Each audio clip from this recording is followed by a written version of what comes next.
இயேசு கிறிஸ்துவின் இனிதான நாமத்தினால் என் அன்பான சகோதரி சகோதரிகளை உங்கள் அனைவரையும் இயேசு கிறிஸ்துவின் நாமத்தினால் ஆசீர்வதிக்கிறேன். இன்று நாம் தியானிக்க போகும் வேத வாக்கியம் மத்தேயு 15:21-28 வசனங்கள். அதில் கானானிய ஸ்திரீ என்ற சகோதரியினுடைய ஸ்டோரியை தான் நம்ம பார்க்கலாம். இதை எத்தனையோ பேர் பைபிள் பற்றி தெரியாமல், இயேசுவை பற்றி அறியாமல், சில விஷயங்கள் தெரியாதவர்களோட பார்க்கலாம். நீங்கள் அதனால் வசனம் சில பேர் புரியாமல் பார்க்காம போக வாய்ப்பு இருக்குது. முதல்ல அந்த இதை சொல்லிவிட்டு அதுக்கப்புறம் வசனத்தை நான் படிக்கிறேன். இந்த கானானிய ஸ்திரியை பற்றி எப்படி நம்ம அறிஞ்சு கொள்ளக்கூடியதாக இருக்குன்னா, ஏசப்பாவிடம் அவள் தேடி வரும்போது கூட அவளுக்கு எதிர்மறையான ஒரு வார்த்தை தான் யூஸ் பண்ணுறார். என்ன எப்படின்னா, அவள் ஆண்டவரே எனக்கு உதவி செய்யும் என்று அவரை பணிந்து கொண்டாள். அவர் அவளை நோக்கி, பிள்ளைகளின் அப்பத்தை எடுத்து நாய்க்குட்டிகளுக்கு போடுகிறது நல்லதல்ல என்றார். அவள் ஒரு வியாதி மகளுக்கு, அதனால் கேட்குறாள். முன்னாடி வசனம் இருக்குது, டைம் பத்தாததுனால இப்படி சொல்கிறேன். ஆனால் ஏசப்பா என்ன சொல்கிறாரு?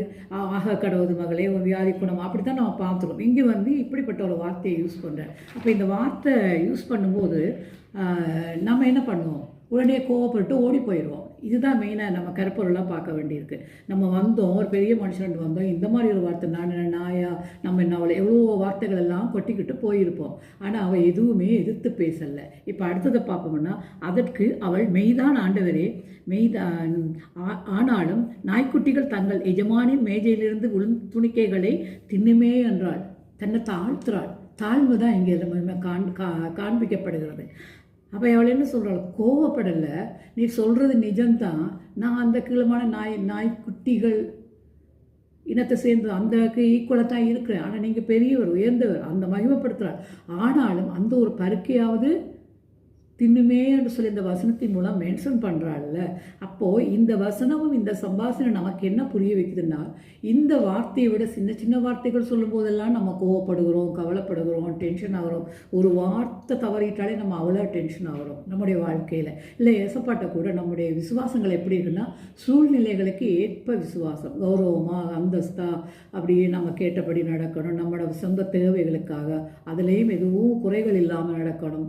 இல்லை நடக்கலைன்னா ஒரு கோவப்பட்டுட்டு ஒரு மாதிரி பின்வாங்கி போகிறோம். இது எல்லாத்தையும் தாண்டி என்ன நடக்கும் எது நடக்கும் இல்லாமல் நம்மள அப்பா நம்மளை கைவிட மாட்டார்.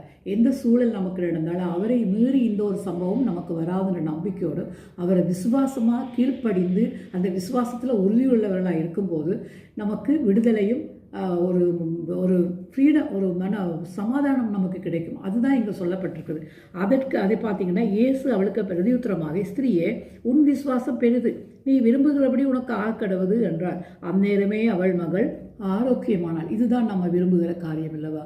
அதனால் இதை கேட்டவங்க ஒவ்வொருவரையும்